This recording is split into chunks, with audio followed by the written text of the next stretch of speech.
আসসালামাইকুম, আমি মোহাম্মদ বেলাল হোসেন। আজকে আমাদের আলোচনার বিষয় কোয়ান্টাইজার, অর্থাৎ এই কোয়ান্টাইজারটা কিভাবে হয়, এর মূলনীতিটা কি, তার সূত্রগুলো কি কি, ম্যাথ করতে গেলে কোন কোন সূত্র আমাদের প্রয়োজন পড়বে, এই বিষয়গুলো আমরা নোট করব এবং পাশাপাশি কিভাবে কোয়ান্টাইজারের এই চিত্রটা অঙ্কন করতে হয় সেটাও আমরা শিখব। তো চলুন আমরা আলোচনা করি। সবার আগে আমি আপনাদের একটু স্মরণ করাই দেই যে এর আগে যখন আমরা পিসিএম এর ব্লক ডায়াগ্রামটা দেখেছি, সেখানে দেখছি না যে একটা মেসেজ সিগন্যাল ছিল, একটা মেসেজ সিগন্যাল, সেই মেসেজ সিগন্যালটা কি করতো, একটা স্যাম্পলারের মধ্যে যাইতো, দেন সেটা কোয়ান্টাইজারে যাইতো, দেন সেটা ইনকোডারে যাইতো, দেন যেটা আমরা পাইতাম সেটা ছিল তার কি ডিজিটাল সিগন্যাল। মানে আমি তাকে অ্যানালগ দিলাম, ডিজিটাল পাইলাম, এটা কি ইনকোডার। আর এখানে কি থাকে, কোয়ান্টাইজার থাকে। তো অলরেডি তো আমরা স্যাম্পলার বিষয়ে আলোচনা করেছি, এখন আমাদের আলোচনার বিষয় কোয়ান্টাইজার। তো এই যে কোয়ান্টাইজার, দেখুন আমি একটা মেসেজ দিছি, মেসেজটা তো স্যাম্পলারের মধ্যে মিক্সার হচ্ছে। তো আমি ধরলাম এই মেসেজটা আমি দিচ্ছি, এই মেসেজটা আমি দিলাম, আর এটা হচ্ছে কি একটা পালস ট্রেন, এটা ইম্পালসের একটা ট্রেন আছে। এই ট্রেনটার সঙ্গে এর সঙ্গে আমি কি করব, মিক্সার করব। যেহেতু আমার ডিজিটাল আনতে হবে, কাজেই আমি এখানে ক্যারিয়ার হিসেবে এইটা ব্যবহার করতেছি। তো এটার সঙ্গে এটা যখন মিক্সার হবে, তখন আমি এই ধরনের একটা স্যাম্পলেট করা একটা ওয়েব পাচ্ছি। সেই ওয়েবটা হচ্ছে এইটা। এই ওয়েব থেকে আমরা কোয়ান্টাইজেশন তৈরি করব। কিভাবে কোয়ান্টাইজেশন লেভেল উন্নতি করব, কিভাবে হয় সেটা আমরা দেখব। তো এখন দেখি এইটা তৈরি করতে গেলে কি কি বিষয় লাগবে। এটা তো হচ্ছে কি এইখানের ডাটাটা, এই যে এই ডাটাটা কোথাকার, এইখানের। এখন এইটা আমি কোয়ান্টাইজারে দিব, কোয়ান্টাইজারে দিলে কিরকম হবে, এইখানে কি ধরনের পাবো সেটা আমরা মূলত দেখব। যে কোয়ান্টাইজারে দেওয়ার পর এইখানে আমরা কি পাবো সেই বিষয়টা এখন আমরা দেখব। তো চলুন দেখি যে এটার মধ্যে সবার আগে যে বিষয়টা লাগবে স্টেপ সাইজ, আমরা এটা লিখে রাখবো স্টেপ সাইজ।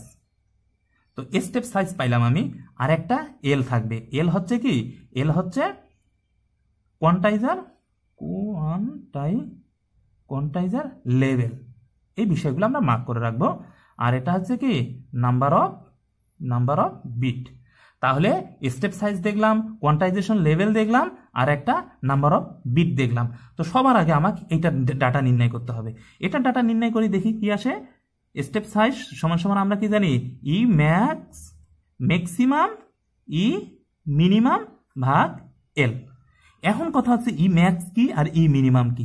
ই ম্যাক্স হচ্ছে এই যে আমি স্যাম্পলোড করা যে ওয়েবটা পাইছি, এই ওয়েবটার ম্যাক্সিমাম, অর্থাৎ এই যে মেসেজ থাকা অবস্থায় তার ম্যাক্সিমাম অ্যাম্প্লিটিউড কত এবং মিনিমাম অ্যাম্প্লিটিউড কত। তো এটা তো ম্যাক্সিমাম যদি হয়, তাহলে এখানে ধরলাম ম্যাক্সিমাম 4 এবং মিনিমাম -4, কেননা এটা এর নিচে মাইনাস, এর নিচে প্লাস। তাহলে এটা দিলাম কত 4, এটা দিলাম -4। তাহলে ইম্যাক্স আমি বুঝলাম যে ইম্যাক্স হচ্ছে কি, ইম্যাক্স হচ্ছে তার ওই যে সাইন ওয়েভটা হবে বা এই যে স্যাম্পল করা ওয়েভটা হবে, সেই ওয়েভটার ম্যাক্সিমাম অ্যাম্প্লিটিউড কত, মিনিমাম অ্যাম্প্লিটিউড কত, এই দুইটার মাঝখানে কি পার্থক্য কত। তাহলে আমরা পার্থক্য দেখি কত আসে, 4। এটা কত দেখলাম, 4 মাইনাস, কিসের মাইনাস, সূত্রের মাইনাস, আর এখানে কি আছে -4। তার মানে আর এল এর ভ্যালু কত জানি, এল হচ্ছে কি কোয়ান্টাইজেশন লেভেল। এর মান আমরা জানি না। তো এটার সুবিধার্থে, আমরা বুঝার সুবিধার্থে এখানে নাম্বার অফ বিট 2 দিলাম, অর্থাৎ এন সমান সমান ধরলাম কত 2 বিটের। এন সমান সমান 2 বিট হলে এল সমান সমান কত 2 দি পাওয়ার এন, অর্থাৎ 2 উপর এন পাওয়ার হবে। অবশ্যই এই জিনিসটা আমরা স্টার, অনেক কয়েকটা স্টার দিয়ে রাখবো, কেননা এইটা আমাদের খুবই গুরুত্বপূর্ণ। যে কোয়ান্টাইজেশন লেভেল নির্ণয় করতে হয় 2 দি পাওয়ার এন, অর্থাৎ 2 উপর এন পাওয়ার হবে। এনটা কি নাম্বার অফ বিট। তো এইটা থেকে আমরা কিভাবে কি নির্ণয় করব, 2 ধরলি, এন সমান সমান কত ধরছি, 2 ধরছি, তাহলে 2 সমান সমান কত আসে 4। তাহলে আমরা দেখলাম 4 আসে। তাহলে এল সমান সমান 4 যদি ধরি, এটা আসে কত 8, এটা 4, তার মানে কত 2। তাহলে আমরা পাচ্ছি যে এখান থেকে স্টেপ সাইজ হচ্ছে কত 2। এখন আমরা বসাবো। তো আমি স্টেপ সাইজ যদি নির্ণয় করতে চাই, আমার কি এইদিকে একটা ভ্যালু আছে, এইদিকেও ভ্যালু আছে, এদিকে আছে কি পজিটিভ সর্বোচ্চ, এদিকে নেগেটিভ সর্বোচ্চ। তো আমি সবার আগে এই যে অনেকগুলো ডাটা আছে, আপনারা এগুলো ভুলে যান, শুধু এই ধরনের কল্পনা করেন। সবার আগে আমি কি করলাম, মিডল করে দুইটারে ভাগ করে নিলাম। এদিক দিয়ে একটা দাগ দিলাম, এইদিকে অর্ধেক রাখলাম, এইদিকে অর্ধেক রাখলাম, অর্থাৎ এইদিকে 2 আর এইদিকে 2। এটার ক্ষেত্রে এইদিকে 2 আর এইদিকে 2 দিয়ে মিডল বরাবর 2 ভাগ করলাম। এই যে ওয়েবটা 2 ভাগ করলাম, এই ওয়েবটা 2 ভাগ করলাম। আচ্ছা, এখন আমাদের দরকার কি এল লেভেল কত 4। তো লেভেল যদি 4 হয়, স্টেপ সাইজ আমার 2, তার মানে কি একটা লেভেল থেকে আরেকটা লেভেলের মধ্যে যে দূরত্ব, স্টেপটা গ্যাপটা 2 করে থাকবে। অর্থাৎ তাহলে এখানে দেখি তো, এটা যদি আমি L1 ধরি, কয়টা আমার লেভেল? 4, 4টা। তাহলে 4টা যদি হয় এবং প্রতিটা স্টেপ কত? 2 করে আসবে। তাহলে আমি কি এখানে একটা দিলাম, এখানে একটা দিলাম, এখানে একটা দিলাম, এখানে একটা দিলাম। এখন দেখুন তো 4টা লেভেল হচ্ছে কিনা, L1, L2, L3, L4। এখন আপনি বলতে পারেন আমি L এখানে দিলাম কেন? L তো এখানে দিতে পারতাম, এইটার ক্ষেত্রে দিতে পারতাম। দেখুন এটার ক্ষেত্রে যদি দিতাম তাহলে আমার স্টেপস, এই যে এর আগে যে মিড লেভেল করছি সেটার সঙ্গেই তো আমার পার্থক্য 2 হয়ে যাইত। কিন্তু আমাকে লেভেল টু লেভেল পার্থক্য কত হইতে হবে? 2 হইতে হবে। স্টেপ সাইজ তাই বলে। তার মানে আমাকে সেভাবেই পার্থক্য করতে হবে। এটা যদি 1 হয়, এটা হবে 2, এটা হবে 3। দেখুন এটা 4 হচ্ছে, তার মানে একটা লেভেল থেকে একটা লেভেলে পার্থক্য 2। তাহলে এটা কত? 1, এটা 2, এটা 3। একটা লেভেল থেকে একটা লেভেলে পার্থক্য কত? দেখুন 2। তার মানে আমরা স্টেপ সাইজটা বুঝতে পারলাম। স্টেপ সাইজ গেল। এখন আমাদের এইখানে একটা কনফিউশন জায়গা থাকতে পারে, সেটা হচ্ছে যে এল এর ভ্যালু দেয়া আছে, দেওয়ার পরে বলছে যে লেভেল সমান সমান 4 আছে। তাহলে এন কত, অর্থাৎ নাম্বার অফ বিট কত? নাম্বার অফ বিট, এল এর ভ্যালু দিছে, নাম্বার অফ বিট যদি নির্ণয় করতে বলে তাহলে আমরা একটা টেকনিক শিখি নেই। সেটা হচ্ছে এল এর উপর টু দি পাওয়ার এন, উভয় সাইডে লগ করে। এল সমান সমান কত আছে? 4। তাহলে লগ 10 ধরলাম, উভয় সাইডে বেস হিসেবে, লগের বেস হিসেবে 10 ধরলাম, লগ 10। এটা কত? 2 এর উপর n। এখন এই জিনিসটা আমরা পুরোটাই এর ভাগ করে দিব, এর নিচে নিয়ে আসবো। দেখি কি আসে। লগ 10 4 ভাগ লগ 10 2 সমান সমান কত? সমান সমান n। তাহলে এইখান থেকে আমাদের উত্তরটা আসে, দেখি আমরা, লগ 4 ভাগ লগ 2। দেখেন n সমান সমান কত আসে? 2 আসে। n সমান সমান ইজিলি দেখেন 2 চলে আসতেছে। তার মানে আমরা আরেকটা বিষয়, ক্যালকুলেটরে অনেকেই লগ 10 খুঁজে পাই না। লগ 10 বলতে এই লগ যে লেখাটা আছে, এই লগটাই মূলত লগ 10। তো ওভারঅল আমরা এইখান থেকে নাম্বার অফ বিট দেখলাম, লেভেল দেখলাম, স্টেপ সাইজ দেখলাম। এখন আরো কিছু সূত্র আছে, এই সূত্রটা আমি একটু আপনাদের লিখে দেই। সেটা হচ্ছে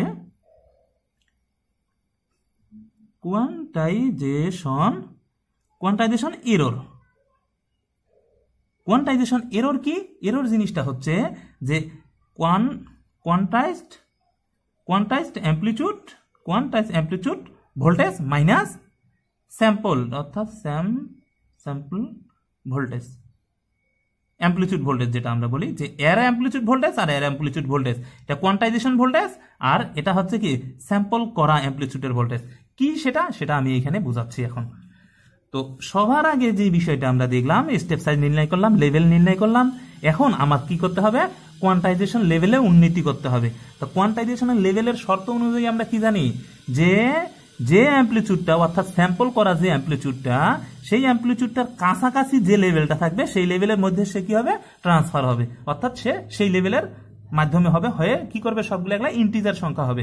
যেমন দেখি এইখানের ভ্যালু আছে কত? 1.1, এটার ভ্যালু কত? 1.2, এটা 1.6 ধরি, এটা 1.6, এটা 1.1, আর এটা আছে কত? 2। এটা যদি 2 থাকে, এটা আছে কত? 2.3। এইখানে কত আছে? এখানে ধরলাম 2.4, 2.6, 2.8, এখানে ধরলাম 3। এই যে দেখুন আমি যেগুলো ধরতেছি, এখন কিভাবে কি হচ্ছে এটা আমরা এখন দেখার চেষ্টা করব। তো এখানে কত? 1.1।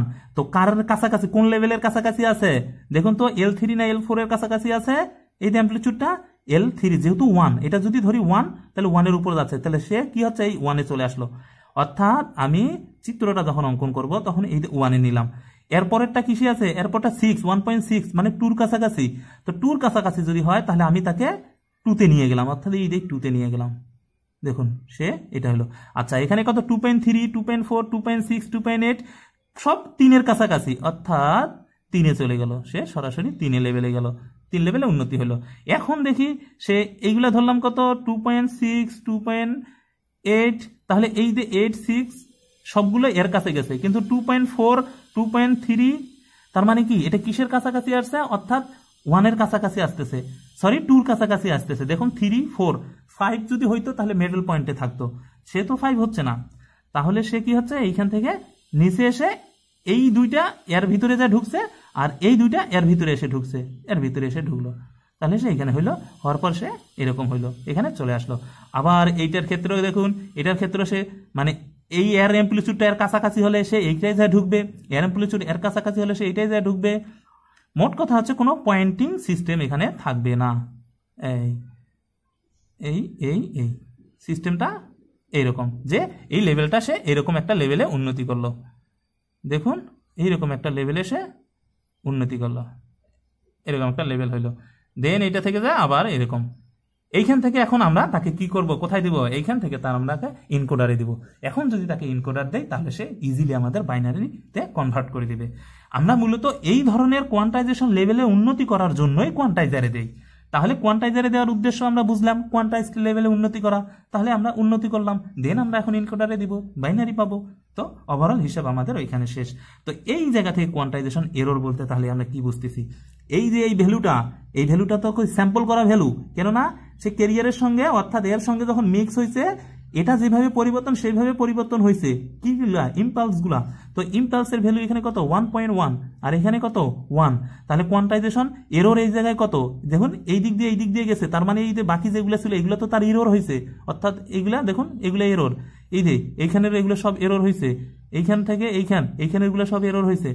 তাহলে কোয়ান্টাইজেশন এরর সমান সমান এখানে কত আসে দেখি, যে কোয়ান্টাস্ট অ্যাম্প্লিটিউড অর্থাৎ আমি কত ধরছি, তাকে 1 ধরছি, অর্থাৎ কোয়ান্টাইজেশন অ্যাম্প্লিটিউড 1 ধরছি, মাইনাস কতগুলা থেকে ধরছি 1.1 থেকে ধরছি, এটা কি স্যাম্পল করা ছিল ওটা, তার মানে 1.1। তাহলে এখানে আসতেছে কত 1, অর্থাৎ মাইনাস আসতেছে। এটা মাইনাস দ্বারা কি বোঝাচ্ছে, যে আমি নিচের দিকে তাকে নিয়ে আসছি। এরা কিন্তু কোয়ান্টাইজেশন এরও সবসময় প্লাসই হয়, এই মাইনাস দ্বারা আমি বুঝতেছি তাকে আমি নিচের দিকে তাকে কোয়ান্টাইজ লেভেলে উন্নতি করছি। আবার যদি যখন দেখি, এটা যদি দেখি 2 মাইনাস 1.6 যদি দেই, 2 মাইনাস 1.6, তার মানে কত আসতেছে 1.6 হলে 0.4। তার মানে ওভারঅল আমরা বুঝতেছি কি, দেখুন যে লেভেলে আমি তাকে উন্নতি করছি সেই লেভেলের এই যে এটা আছে, এটাই তার ইরোর, এই পরিমাণ সে ইরোর হচ্ছে। তো ওভারঅল হচ্ছে আমাদের ইরোর বোঝাও শেষ। এখন এইখান থেকে আরেকটা ল আছে যে ম্যাক্সিমাম কোয়ান্টাইজেশন এরর কি। ম্যাক্সিমাম কোয়ান্টাইজেশন এরর হচ্ছে, অর্থাৎ এরর ম্যাক্স সমান ডেল ভাগ 2, অর্থাৎ যদি আমার স্টেপ সাইজের অর্ধেক হয়, অর্থাৎ স্টেপ সাইজের অর্ধেক হয়, যেমন এখানে স্টেপ সাইজ কত 2, 2 ভাগ 2 সমান সমান কত 1। আমার এখানে সর্বোচ্চ ম্যাক্সিমাম এরর হচ্ছে কোয়ান্টাইজেশনের, এই সর্বোচ্চ ম্যাক্সিমাম এরর হচ্ছে কত 1। এই জিনিসটা আমাদের মাথায় রাখতে হবে, এই জিনিসটা খুবই ইম্পর্টেন্ট, এই জিনিসটা খুবই ইম্পর্টেন্ট, লেভেল এই জিনিসটা খুবই ইম্পর্টেন্ট, নাম্বার অফ বিট এই জিনিসটা খুবই ইম্পর্টেন্ট। তাহলে ম্যাক্সিমাম এরর আমরা পাইলাম। এইখান থেকে আরেকটা সূত্র আছে, সেই সূত্রটা হচ্ছে কোয়ান্টাইজেশন নয়েজ পাওয়ার। কোয়ান্টাইজেশন নয়েজ পাওয়ার, তাহলে নয়েজ পাওয়ার কিউ নয়েজ পাওয়ার সমান সমান কি ডেল স্কয়ার ভাগ 12, ডেল স্কয়ার 12। এটা অবশ্যই আপনারা নোট করে রাখুন লগুলা, এই লগুলা খুবই উপকারী ল, এবং এই ল ছাড়া আপনি ম্যাথ করতে পারবেন না। তাহলে কোয়ান্টাইজেশন নয়েজ পাওয়ার আমি পাইলাম, নয়েজ পাওয়ার হচ্ছে ডেল স্কয়ার। ডেল কি, ডেল হচ্ছে এখানে স্টেপ সাইজ, স্টেপ সাইজের সূত্র কি ই ম্যাক্স মাইনাস ই মিনিমাম ভাগ এল, এল হচ্ছে কি কোয়ান্টাইজেশন লেভেল, আর এন হচ্ছে কি নাম্বার অফ বিট। এখন আমরা দেখবো তার এককগুলা। এই যে এন নাম্বার অফ বিটের একক কি, N number of bit, number of বিটের একক হচ্ছে bit per sample, bit per sample. এটা অবশ্যই মাথায় রাখবেন, এটা যখন আমি এর পরের লেকচারে আরো কিছু সূত্র আপনাদের এক্সপ্লেন করব তখন এটা ইজিলি বুঝতে পারবেন। যে নাম্বার অফ বিট অর্থাৎ এন এর একক হচ্ছে কি বিট পার স্যাম্পল, এন এর একক বিট পার স্যাম্পল। তাহলে বিট পার স্যাম্পল এর একক পাইলাম। এই ডেল স্টাফ এটার একক কি হচ্ছে ভোল্ট, ভি এটার একক ভোল্ট। আর ম্যাক্সিমাম এরর যেহেতু এটা ইমপ্লিসিট, এখানেও ভোল্ট আসতেছে, নয়েজ পাওয়ার ওয়ার্ডে আসতেছে। তো এই যে ওভারঅল হচ্ছে আমাদের কোয়ান্টাইজেশন থেকে এই সূত্রগুলো আমরা পাইলাম, এবং কোয়ান্টাইজেশন কিভাবে করতে হয় যদি প্রশ্ন আসে কোয়ান্টাইজেশন লেভেলের ডায়াগ্রামটা অঙ্কন করুন, সে কিভাবে হচ্ছে সেই বিষয়টা আমরা এটা দেখে পারবো। এবং এই সূত্রগুলো থেকে আমরা বেসিক কনসেপ্টগুলো নিয়ে আমরা সামনের লেকচারে শুধুমাত্র যতগুলা ল আছে সব লগুলো এক্সপ্লেন করব, দেন আমরা ম্যাথ করব। আমার বিশ্বাস আমি যদি লগুলা এক্সপ্লেন করি, আপনারা যদি লগুলাই পারেন দেখবেন যে অটোমেটিক্যালি আপনারা ম্যাথগুলো পারতেছেন। তার মানে ল বোঝা খুবই খুবই দরকার।